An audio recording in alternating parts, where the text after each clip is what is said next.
Okay, welcome back. We are, like we said, discussing the state of the nation in the last 1 year. And this second panel for today, we are looking at the issue of the economy and security. Joining us is a team of people who have done it before and people who have sufficient information and public spirit. I'd like to welcome, first and foremost, Professor Sylvester Monye. Professor Monye was among his several roles in the public, was the CEO of the National Planning Commission, former CEO. Professor Monye, you are welcome to Inside Sources. Thank you very much. All right. And welcoming back General Tony Atolabi to Inside Sources. He was formerly UN Sector Commander and also was the commander of the Operation Safe Haven. He's now a retired general. General Atolabi, you are welcome back to Inside Sources. Thank you, sir. All right. So we want to see the connection between economy and security, but we're going to start with economy, Professor Monye. And I know that you just wrote 3 series of books, recently. I wanted you to have an assessment. If you look at the last 1 year of this administration, or the first 1 year, as a matter of fact, what will you say? What are your opening comments about economic management generally?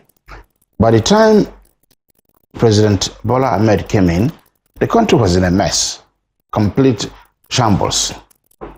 And he introduced what every candidate during the presidential election said they would do. If you look at the manifesto of P2B, Elijah Atiku Abubakar, and any other person included too, what he has done is exactly what everybody said they would do. Exchange rate parity, fight inflation, fuel subsidy removal. Those were things that everybody said they would do. So there was an agreement there. Where people differ slightly is the issue of how you implement it. Now, I personally, from my own background, I would have thought that having declared your intention to do some of these things, you commit them to a medium-term plan. You have a roadmap to say to Nigerians, this is what we are going to do. Over this period. This is how we're going to do it. These are the benefits, these are costs, and these are the consequences of our action. So you have a parameter. You subject it to debate. And then at the end of the day, you gain legitimacy in your actions. So it doesn't matter how painful that your action may be, you will discover that people say, well, because you forewarned. We accepted it. We sign up to it. Therefore, we have to buckle up and bear it. But they didn't do that. I have said repeatedly that it is not too late for the government to embrace a plan. They have what I call campaign policy document that they call Renewed Hope Agenda. Renewed Hope Agenda. It's a campaign policy document. But that campaign policy document has not been worked on to give you a medium-term plan. And that should have been the work of the Ministry of National Planning. Now, the way you plan is that you now look at the parameters, you look at the exchange rate projections, you look at the oil price projection, you look at the revenue projection, you look at everything and say, based on what we have, we will grow by 2% annually or 3% annually. So everybody is on board. Then that is when you make a judgment to say, oh, this year we've grown by 2% above the projection. Or this year we have done slightly lower because of exigencies of the global oil market. That is how I will do assessment. But unfortunately, I don't have those parameters to make a proper judgment. But if I'm to do an emotional assessment, I would say Nigerians are suffering. I don't think anybody bargained for the level of hardship that we are going through. But I will contradict myself a bit by saying, yes, we are going through a lot of hardship, but I would not say to the president or the government, stop. I'm not going to say, because they are in the right direction. This is what everybody said they would do. What they need to do is to say, okay, let's go back to the drawing board, present all the issues, the strategy, the plan, subject it to debate, and everybody say, okay, including the unions.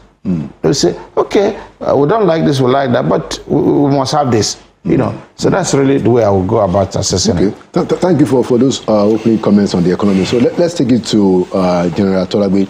Just the same question regarding security. So if you look at where we are now, since in the last 1 year of this administration, what would be your opening comments? You know, if you want to give an assessment. Okay. Thank you for your question. I just want to, first of all, hinge on an aspect which has to do with what the government actually set out to achieve in the area of security. As I mean, in their campaign during their campaign, and how it is being done as it is now. I want to first of all say that when they came in, there was some escalation. We got, in fact, the abductions and other activities of the terrorists was more or less increasing. And up till perhaps the first quarter of this year. And what I would say is that when you roll out a policy, or when you give a kind of security information or directive that perhaps is emanating from a certain document you have written, there has to be a policy to drive it. There has to be an implementation strategy. And then in that way, you'll be able to say you want to achieve this by so time. And you also want to achieve this by so time. In the military, there is what we call synchronization matrix, in which all the elements that are within the conflict space are all coordinating in such a manner that they all keep driving towards, we have end state at the operational level. That's the objective. Yes, so the end state is we have the objective and then we have an end state. So the end state, we tell you that you have come to the close of this business because it must be able to eradicate that situation, that threat at that time. So if we don't have such a thing, then there is no M&E. You have to be a monitoring and evaluation. So it also goes back to the level of government that there is a grand strategic end state which will seek to end conflict and bring relative peace to an environment. Now, by way of my own assessment, what I think, as this implementation strategy is being rolled out, right, you now have what we call conflict mapping. A conflict mapping shows you what happened in the last quarter. It also shows you what happened in the previous quarter and even in this quarter. So when you take, it's just a snapshot that can be sent to the president, and he sees that, okay, 19 local governments were under siege within so time. Now we have just 3 local governments left. Because there is still presence of some of these guys within the territory of Nigeria. Where are they? The public need to know.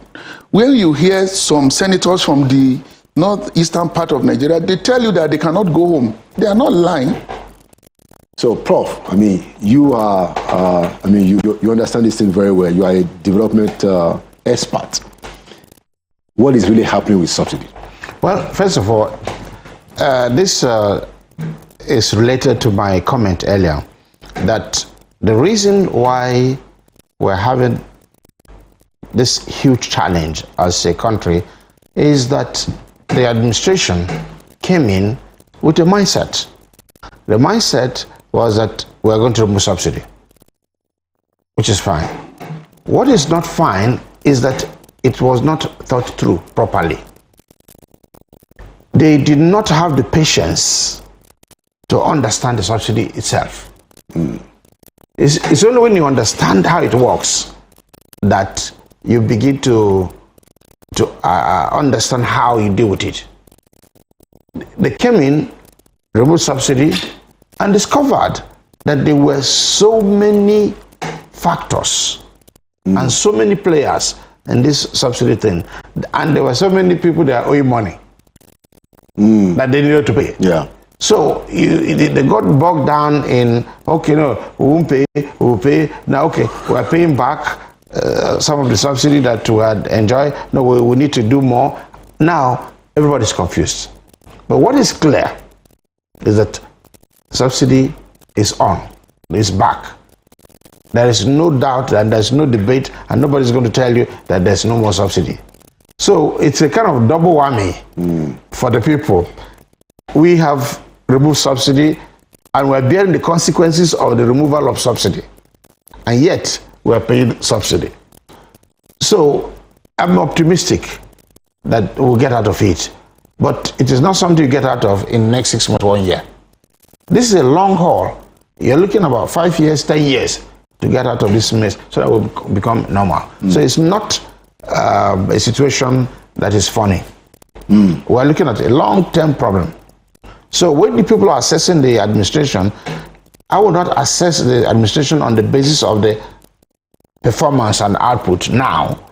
It is assessment on the basis of building blocks. Are we on the right trajectory? Are we doing what we are supposed to do to get us out of the hole?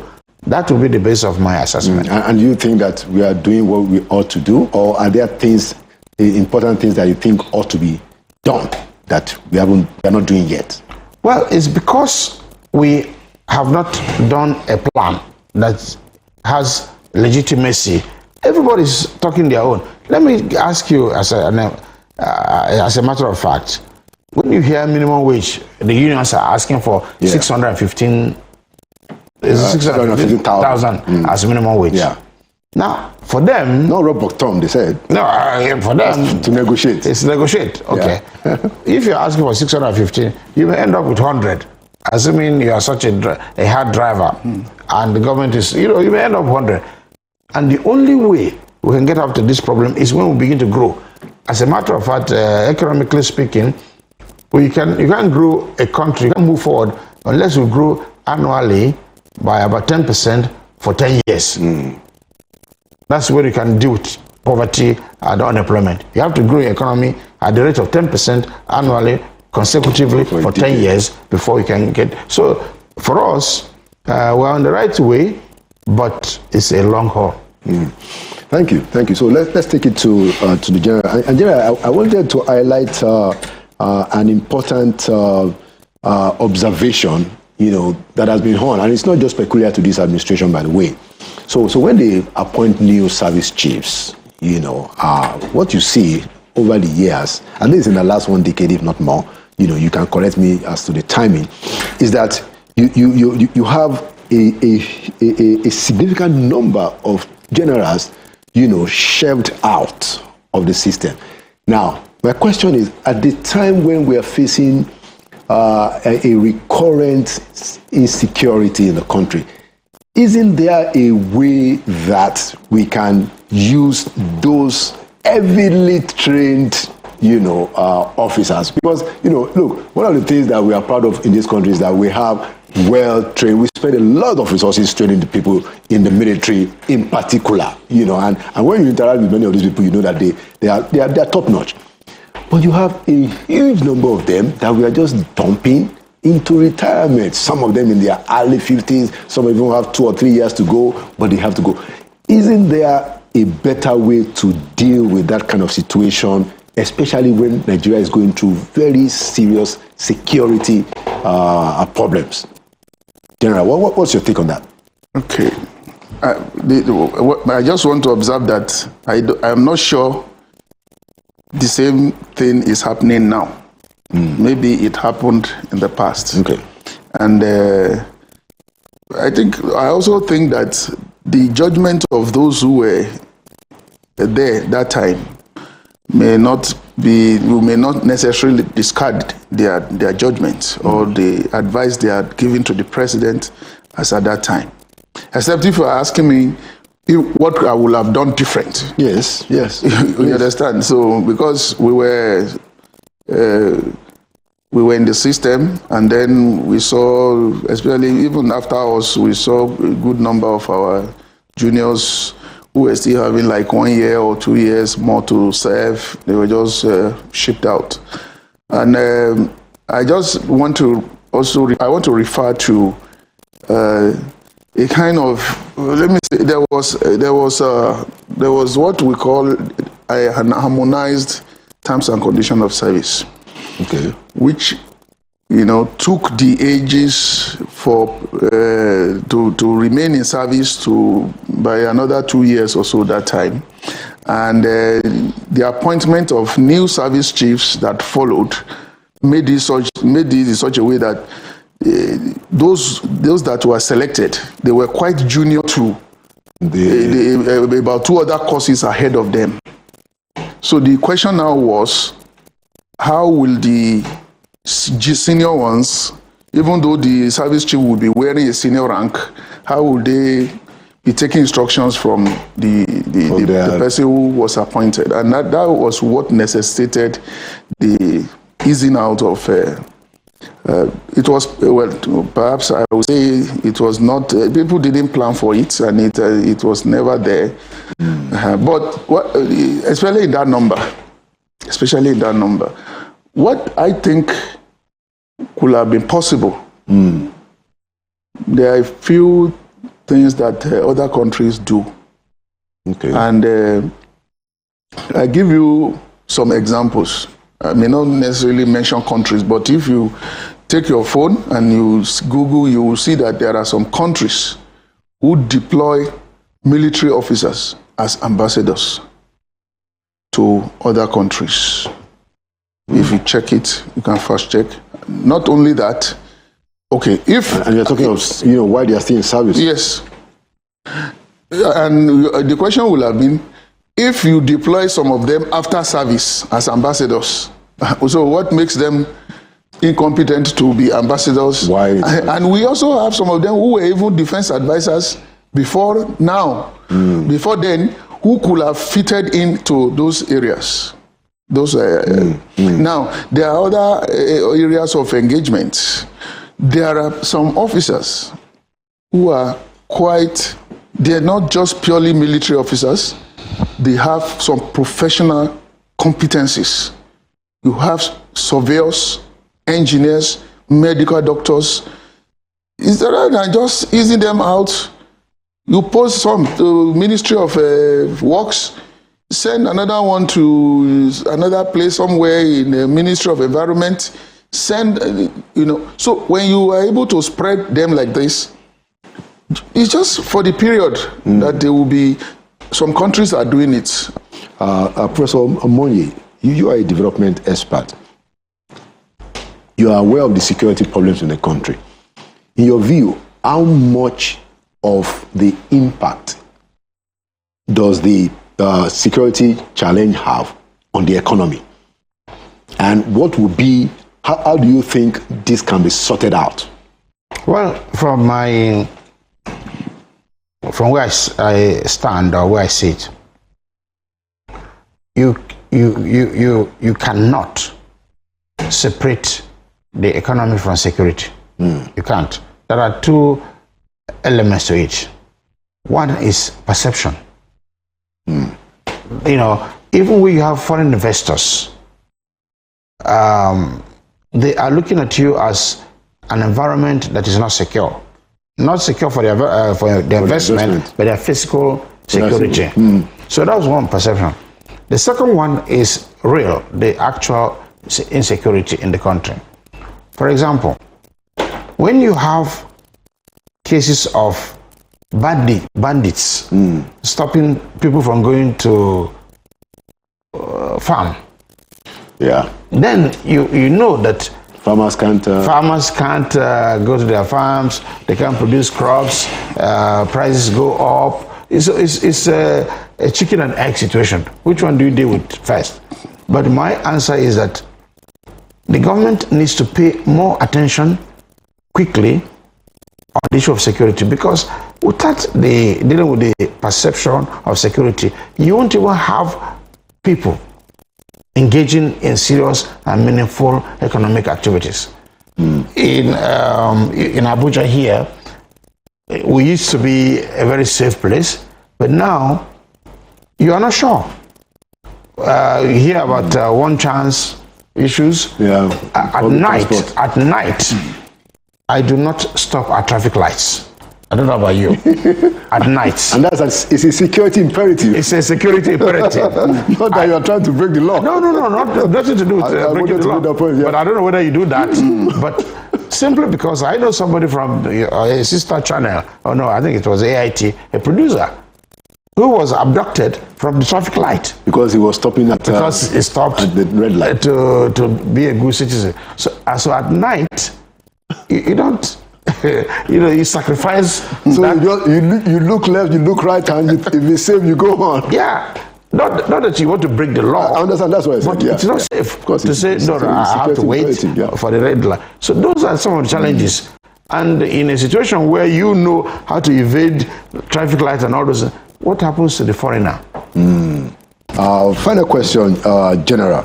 If you were to have a suggestion to Mr. President on how to step up security based on your own experience and training, what would that be in a summarized form?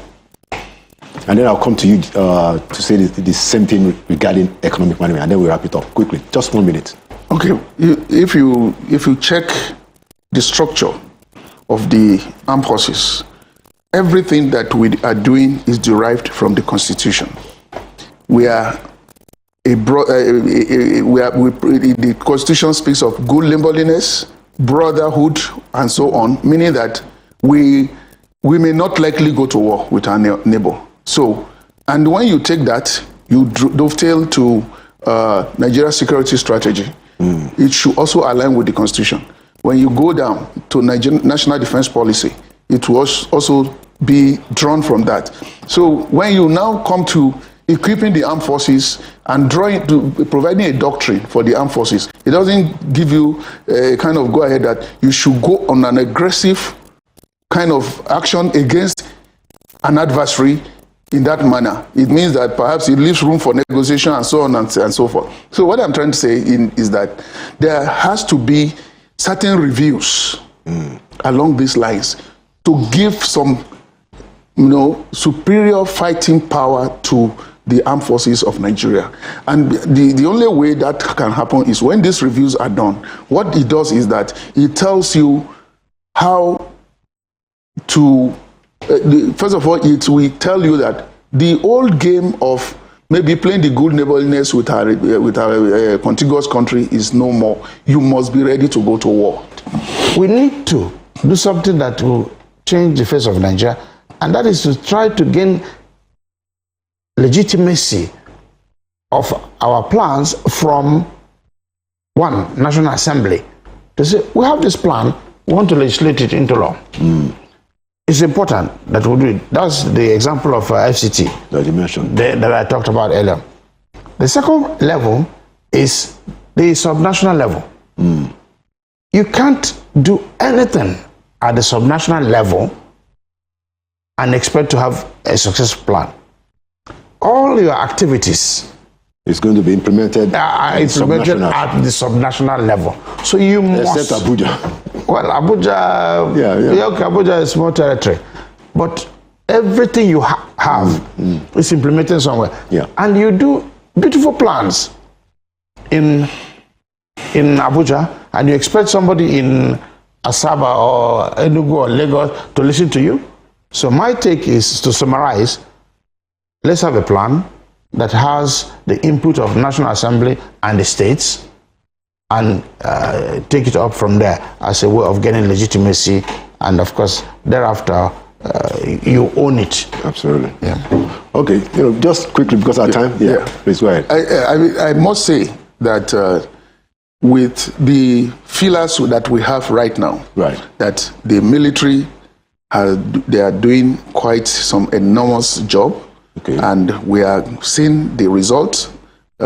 People, both at the National Security Advisor level down to the service chiefs, we are seeing some positive result, and I think if we maintain this tempo, we'll be able to get out of the situation. Thank you so much, gentlemen, for a very insightful discussion. And there are still a lot of issues, but because of our time, we have to wrap it up now. Thank you so much, Professor Sylvester Moyi, and congratulations on the launching this week of your 3 books. Thank you. I will be reading them, and we'll talk some more. And thank you so much, General Tolagbe, for your service to the country and your contributions.